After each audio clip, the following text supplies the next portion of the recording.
Hello, everyone. This is Jim Ogrozinski with your Week 7 lecture video. So I'd like to take the opportunity in this week's lecture video to review the module, unit number 3 for Chapter 2. I believe it is a critical module. It has all the resources that you will need to complete the annotated bibliographies. So I want to focus on the module so everybody is aware of where to find these resources. So one of the sections in the module, one of the pages I should say, is about readings and videos. As you can see here, I have uploaded a YouTube video on creating MLA citations in EasyBib. It will get you started since you do have to create the citations for your annotated bibliography.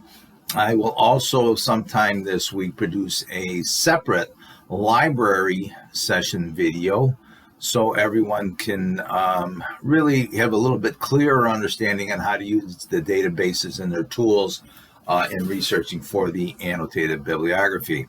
So next week, in week 8, the discussion board is about source quality, evaluating sources. So you want to make sure that you do read those sections about how to evaluate online sources. Be aware, if you take a look at figure 2.5 on page 50, it gives you sort of the hierarchy of sources.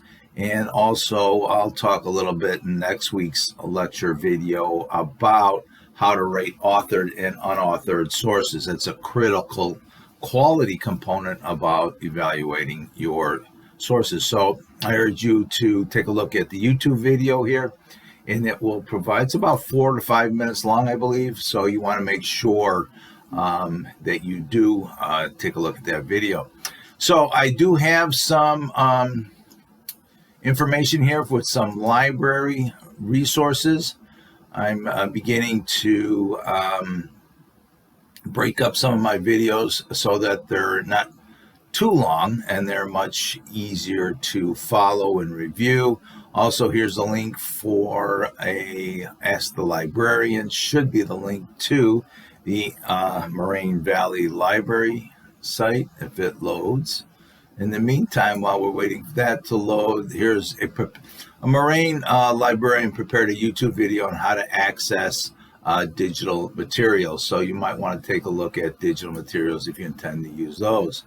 So what I've done in some of the learning materials and also the annotated bibliography is I've created instructional videos about what is an annotation. And it's a very important video for you to watch about how to construct a annotation for the evaluative annotated bibliography. So that is about 4 to 5 minutes long, and you're going to really want to watch that instructional video. Here we go to the library site.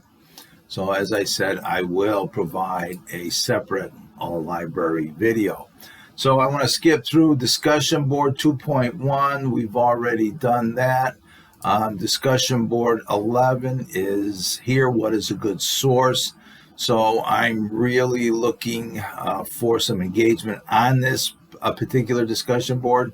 Also here, please note the word count is a little bit higher on this discussion board. This is one of those premium discussion boards when it comes to grading, right? Like exercise 1.5. Also here, I've made a few changes to the assignment, so you're going to want to please reread this assignment. I've also produced a separate instructional video. It should be about 8-9 minutes long about the annotated bibliography. Before you begin work on this particular assignment, before you begin formatting this assignment, you're pretty much going to want to look at this instructional video, right? And then here's a copy of the student example of the annotated bibliography. So I want to make sure everyone is clear. There you go. It's going to the upload for that particular assignment. Remember what we always do. We always end up uploading a GDoc link. So just a few tips here. I've kind of got a funky inverted pyramid, mirrors that page of the diagram on page 50, figure 2.5, about how we should look at sources all the way down to scholarly books and academic journals. So one thing to consider as you are as you are searching for your sources, just some ideas to keep your purpose in mind. Favored governmental and educational sources over commercial sources. If you were to look at the the inverted pyramid there. Favored authors' documents over those without authors. I cannot express to you how many sources I see with no author, really short internet sources. This is not quality research. So favor web pages that have been recently updated over those that are more than a year old. You want to be current with all your research and information. For example, if you're writing about social media and mental health, you're not reaching back to a source that's 3 or 4 years old or an old page. This is something that's a dynamic conversation that's happening right now. So you want to make sure that you, in many ways, collect the best information and favor web sources that document their claims over those that don't.